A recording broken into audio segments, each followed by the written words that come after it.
परम आदरणीय सुंदर साथ जी, हम थोड़ा थोड़ा करके विराट का विषय अनुभव कर रहे हैं। आज हम मर्त्यलोक में प्रवेश कर रहे हैं। इसका मतलब इससे पहले हम लोग 7 पाताल, अतल, वितल, सुतल, तलातल, महातल, रसातल, पताल, उसको हमने देख लिया है। और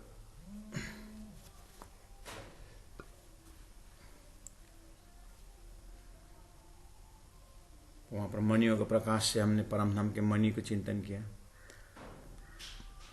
वहाँ पर एक एक लोक में राजा हैं, तो हृदय में अच्छा, तो पातालों में वहीं की आबादी है, तो दिव्य परम धाम ब्रह्म सृष्टि की आबादी, राजा राजी महाराज राजा, और लंबाई चौड़ाई है दिव्य परम धाम के लंबाई चौड़ाई डायरेक्शन। हाँ, अक्षरातीत को पकड़ाने के लिए अक्षरातीत के धाम महल को छोड़े भूले ब्रह्मात्माओं को तारतम ज्ञान द्वारा इस तरह लोकालोक का दर्शन देख रहे हैं। यही देखने आए थे। अक्षर को कैसा खेल बनाता है बोले थे ना, उसका स्वप्न का खेल इस तरह से अनुभव हो रहा है। मर्त्यलोक अथवा भूरलोक, यह लोक विराट पुरुष का उदर पेट है। तो प्यारे भक्तजन महानुभाव, अब ये मर्त्यलोक जहाँ पर हम बैठे हुए हैं, ठीक है, जहाँ पर बैठे हुए हैं इसका लंबाई चौड़ाई बता रहे हैं। अब ये बहुत महत्वपूर्ण है। पेट कितना महत्वपूर्ण है हमारे लिए। सारा भोजन पेट में जाता है, और पेट से कौन कौन गुणांग इंद्रियों को पुष्ट करना है, हृष्ट पुष्ट करना है। सारा खजाना तो पेट में ही है ना, इसलिए ये मर्त्यलोक इतना इम्पोर्टेंट है। यह लोक विराट पुरुष का उदर पेट है। जिस प्रकार हमारे पेट द्वारा, ध्यान से सुनिएगा, जिस प्रकार हमारे पेट द्वारा शरीर के सर्वांग का पालन पोषण होता है ना, उसी प्रकार इस लोक के द्वारा विराट के सर्वांग अर्थात बाकी जो 13 लोक है, 13 लोकों का पोषण होता है। मतलब यहाँ जैसा कर्म करेगा जीव वहीं पर जाएगा। उस प्रकार से यही एक केंद्र बिंदु है। विराट के सब अंगों में से यही अंग मर्त्यलोक सर्वोत्तम तथा उपयोगी है। सर्वोत्तम और उपयोगी। बड़े बड़े देवताओं को भी यह लोक अत्यंत दुर्लभ है। ये लोक देवताओं के लिए वे यहाँ के वास्तविक गौरव को देखकर स्वर्ग आदि समस्त अपवर्ग मोक्ष पदों के सुखों को तुच्छ मानते हुए यहाँ के मनुष्यों का धन्यवाद देते हैं, धन्य धन्य कहते हैं। गायन्ति देवा किल गीत कानी धन्यस्तु ये भारत भूमि भागे करके भारतवर्ष की महिमा गाते हैं ये, और सेंट्रलाइज जब करते हैं तो, नहीं तो मर्त्यलोक कितनी महिमावान है। यह विराट का उदर रूप मर्त्यलोक 8 पर्वतों से मर्यादित 50 करोड़ योजन विस्तार वाला, जो देवयुग में एक ही शासन में था। मर्त्यलोक आप कल्पना करिए, जो एक जहां पर बैठे लंबा चौड़ा 50 करोड़ योजन लंबा चौड़ा। देखिए महामती प्राणनाथ जी ने भी ये इसका लंबाई चौड़ाई 50 करोड़ योजन होने में प्राणनाथ जी ने भी इसको स्वीकार किया है। क्या बोले? तबक 14 इंड में जिमी जोजन कोट 50 पहाड़ कुली 8 जोजन लाख 64 वाश। तबक 14 इंड में जिमी जोजन कोट 50। प्राणनाथ जी ने चौपाई किया ना, कलश हिंदी प्रकरण 17 का 54 नंबर 34 में कोट किया प्राणनाथ जी। इस मर्त्यलोक में 7 द्वीप 7 समुद्र फिरे हुए हैं। इनकी मर्यादा निम्नोक्ता बड़े बड़े 8 पर्वतों ने बांधी है। उन 8 पर्वत क्या है? नील है, श्वेत है, श्रृंगवान है, निषद है, हेमकूट है, हिमालय है, गंधमादन है और माल्यवान है। ये 8 द्वीप बड़े बड़े। पुनः 7 द्वीपों में अंतिम पुष्कर द्वीप की चौड़ाई 64 लाख योजन है। जब ये मतलब और डिटेल आ रहा है, बीच में जम्बू द्वीप है, लवण समुद्र है, आगे बाद में व्याख्या आएगा। और यहाँ तक यानी 7 द्वीपों में पशु प्राणी तथा मनुष्य की आबादी है। इसीलिए यहाँ कहा तबक 14 इंड में जिमी योजन कोट 50। मर्त्यलोक के जो उसको 7 भाग में बांटा जाता है, बीच में जो जम्बू द्वीप है उसको घेर करके लवण समुद्र ये आ रहा है डिटेल में, ठीक है। हम इतना भी समझे रखें कि 50 करोड़ योजन लंबा चौड़ा है और पाणिनि जी ने 50 करोड़ योजन उच्चारण किए हैं। अब जैसे ये विराट पढ़ रहे हैं आप, विराट में ओहो नारायण के एक ओम बहुश्याम बोलने पर सारी सृष्टि हुई है, तो सृष्टि में 7 लोक है, 7 पाताल है और 7 लोक ऊपर है, 6 लोक मर्त्य लोक को मिला करके 7 14 हो गया। यहाँ पर 14 लोक करके वेदों में है, कुरान में 14 दबक करके। हम यहाँ मर्त्य लोक बोलते हैं, कुरान में नासुत बोलते हैं। पाणिनि जी ने खुलासा ग्रंथ में ये भी क्लियर किया है। 2 नामा का जो प्रकरण आता है उसमें 2 ग्रंथों, कुरान और पुराण, 2 ग्रंथों में 2 नामे में एक ही सत्य का 2 नाम है। इस तरह से तुलनात्मक अध्ययन करवाए हैं पाणिनि जी ने। तो यहाँ यह विराट का उदर मर्त्यलोक, विराट स्वरूप कल्पना किया था, उसने पेट में ले लिया। अब आइए 8 पर्वतों से मर्यादित 50 करोड़ योजन विस्तार वाला पुखराज पर्वत में भी 8 निशान करके है ना। जब परम धाम में साक्षात जागृत भूमि परम धाम की जब व्याख्या आती है, परम धाम में पुखराज पहाड़ का 8 निशान करके आता है। तो वो 8 निशान समझ लेंगे मतलब में पहले ये 8 पर्वतों के मर्यादा को देखना चाहिए। देखिए तो कितना परम धाम से ब्रह्मात्माओं को अपना घर याद दिलाने के लिए धरती में कैसे मुख्य मुख्य शब्द रखा हुआ है। तो और दूसरी मजा की बात ये 50 करोड़ योजन लिखा है। जैसे आप परम धाम में सिद्धार्थ जी महाराज के हृदय में बैठ करके जब परम धाम रमने जाओगे ना, वहां भी हिसाब 50 करोड़ योजन लंबा चौड़ाई करके पाणिनि जी ने व्याख्या शुरू किया है। अब परम धाम में विथ इन लिमिटेशन, एरिया के अंदर, नंबरिंग के अंदर, ये हमारे मस्तिष्क में समझाने के लिए। हम अभी तारतम्य नहीं पहुंचे, हम भयंकर शास्त्र पढ़ रहे हैं। जैसे सदगुरु महाराज ने भागवत का एक एक कण कण देख रहे थे ना, वैसे ही हम भी अभी तारतम्य का दिमाग में नहीं रखें। हम मत एकदम पढ़ रहे हैं, यही सब कुछ हमारे लिए 14 लोग ही यही। भविष्य हमको बाहर जाना है, हम एकदम अपने अपने जन्म स्थान गाँव में कभी कभी इस गांव से उस गांव घूम के आया तो बच्चे लोग क्या कहते हैं, हमने वो गांव घूम के आए, वो कितना खुश होता है। ऐसे यहाँ का जीव 14 लोक में, अरे हम तो मर्त्य लोक में, हम तो स्वर्ग पहुंचे, हम तो वैकुंठा पहुंचे करके जीव तो बहुत फूलता था। इसलिए वो दिमाग से देखिए 50 करोड़ जन कम है क्या मर्त्य लोक का। इसलिए नंबर दिया 50 करोड़ जन करके। और परम धाम शुरू होता है 50 करोड़ जन से। तो धनी ने कहा बेशुमार को ले आए शुमार में। वो तो बेशुमार है, लेकिन हमारे मस्तिष्क से समझने के लिए परम धाम में भी 50 करोड़ का वर्णन आता है जब चर्चा नहीं शुरू होता है। अभी से समझ के रखना है 50 करोड़ योजन। अब इसके 50 करोड़ को भाग करके कितना कितना होता है, ऐसे परम धाम में भी फिर मेजरिंग कॉन्सेप्ट शुरू हो जाता है।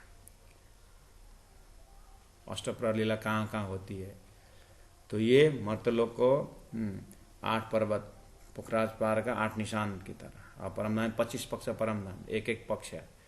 तो इसका भी मर्त्यलोक का 8 पर्वतों से मर्यादित, मतलब उस पर्वत के नाम पर वो जगह बैठा हुआ है, इस तरह से समझना अभी के लिए। तो 50 करोड़ तो समझ में आया ना सुंदर जी।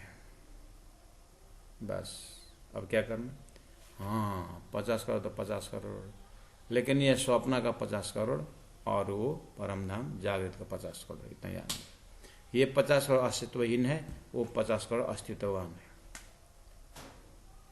एक चींटी एक कमरा अगर की नापी करता है तो वो भी उसके हाथ से 1 फुटी बोलेगा, 1 हाथ ही बोलेगा, और मनुष्य भी 1 हाथ बोलेगा। लेकिन मनुष्य के 1 हाथ में चींटी का कितना हाथ समझ आता है। ऐसे यहाँ का 50 करोड़ बोल दिया है, ऐसे में परमधाम के 50 करोड़ में ये संसार का इतना कितना चला जाता है, वो बात की बात है। इस तरह से समझना सुंदर साथ जी।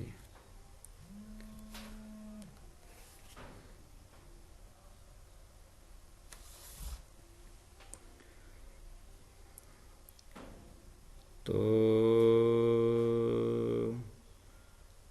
विस्तार वाला है, जो देवयुग में एक ही शासन में था। अब देवयुग में एक ही शासन में था, अच्छा, परंतु मानव युग के लिए यह संभव नहीं रहा। इसका मतलब युग परिवर्तन की भाषा है संसार।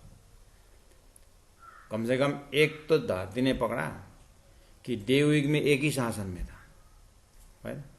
तो दिव्य परमधाम राजी महाराज के एक ही शासन में होना कौन सी बड़ी बात है। स्वलीला द्वैत वही है।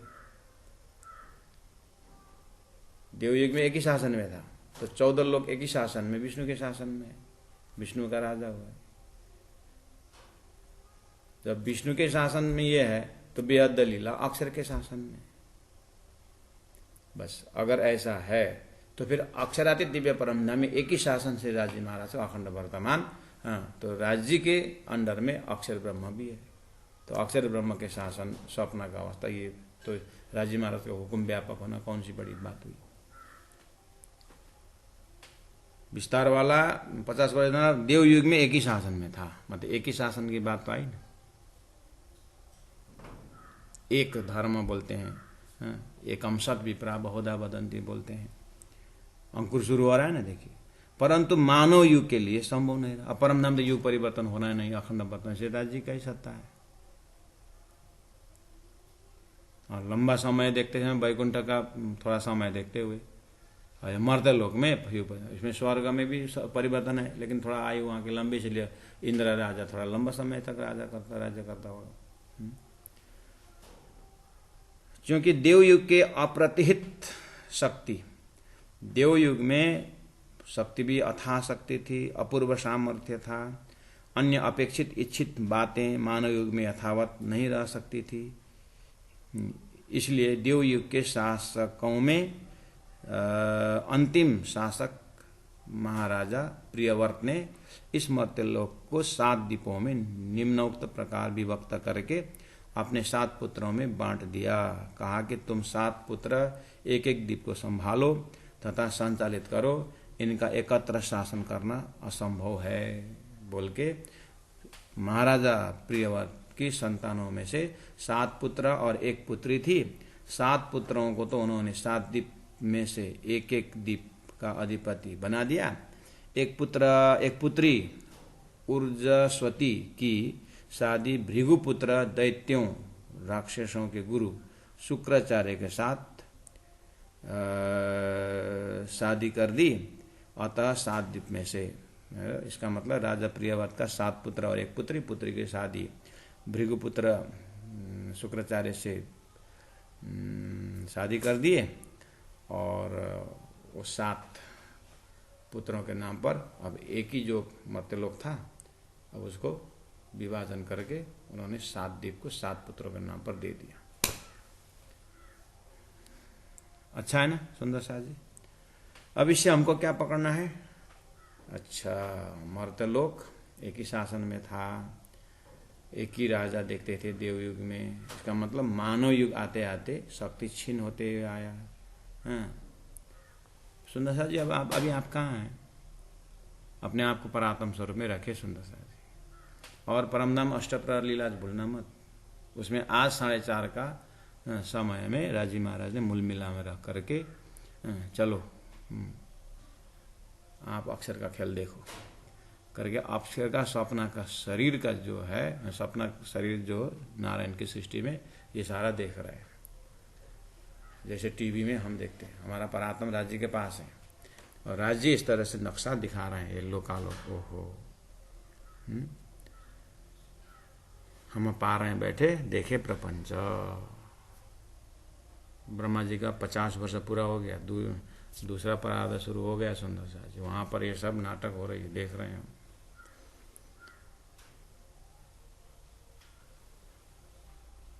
इस तरह से अपने परात्म स्वरूप को बैठे रहना है। और राज जी का पूरा अखंड सच्चिदानंद समय उसी घड़ी बस 4:30 के समय में हमारा चित्तवृत्ति को ब्रज में डाले, ब्रज गोपियों में 11 वर्ष 52 दिन, फिर रास रात्रि, उसके बाद फिर ये खेल में मोहम्मद द्वारा परमधाम के प्रमाण लेके आए, वेदों द्वारा तो पहले ही ले आया था। फिर सदगुरु महाराज आए, सदगुरु महाराज 40 वर्ष फिर अध्ययन किए, देखा सब, राजी महाराज ने गाइड करते गए। ब्रजरास होके जाने वाले सुंदर भाई आत्मा सदगुरु के अंदर। अब सदगुरु महाराज को 40 वर्ष के बाद 40 वर्ष की अवस्था में तारतम दे करके, तू कौन आए थे क्यों कर, कहाँ है तेरा वतन, नारद तू कौन खसम के दृढ़ करो कहो बचन, तू जागते के निध में करके देखे विचार, विदा सारी या की कहो, संसार तेरे को कैसे लगा, इसका प्रकार बता तो करके बोले थे। उन्होंने वेद शास्त्र उपनिषद में ऐसे लोकालोक सब देखे थे, और जितना जितना शब्दों आता था उनको नक्शा पहले से आता था। सदगुरु महाराज ने बोला हमने तो ऐसा ऐसा देखा करके उन्होंने आपने देखा हुआ विराट बताना शुरू कर दिया। तो राजी महाराज ने कहा इतना ही देखा है, मैं और दिखाता हूँ करके फिर बेहद दिखाए, परमधाम दिखाए। और जैसे परमधाम का वर्णन शुरू हो गया, अरे वहाँ का फ्रैक्शन ऑफ सेकंड में ये झूठे संसार में इस तरह से दुनिया फंसे हुए हैं। जीव सृष्टि का इतना दर्जा है, वो ये जीव, नारायण एक से हम बोलने पर 5 तत्वों का शरीर तो वही है, चाहे आकाश में हो, चाहे पाताल में हो, चाहे 5 तत्व वही है। 5 तत्व का जीव बैठ करके कोई राक्षस रोल खेल रहा है, कोई सर्प का रोल खेल रहा है, कोई देवता का रोल खेल रहा है, कोई राजा प्रियद होकर के बनाया जमीन उसका आषाढ़, ये सब खेल तमाशा बनाया है। शास्त्रों में वर्णन इस तरह से आया है। ओहो बढ़िया तमाशा देख रहे हैं। बोलो श्री प्राणनाथ प्यारे की जय। आज इतना ही, फिर हम अगले एपिसोड में देखेंगे। प्राणनाथ प्यारे की जय।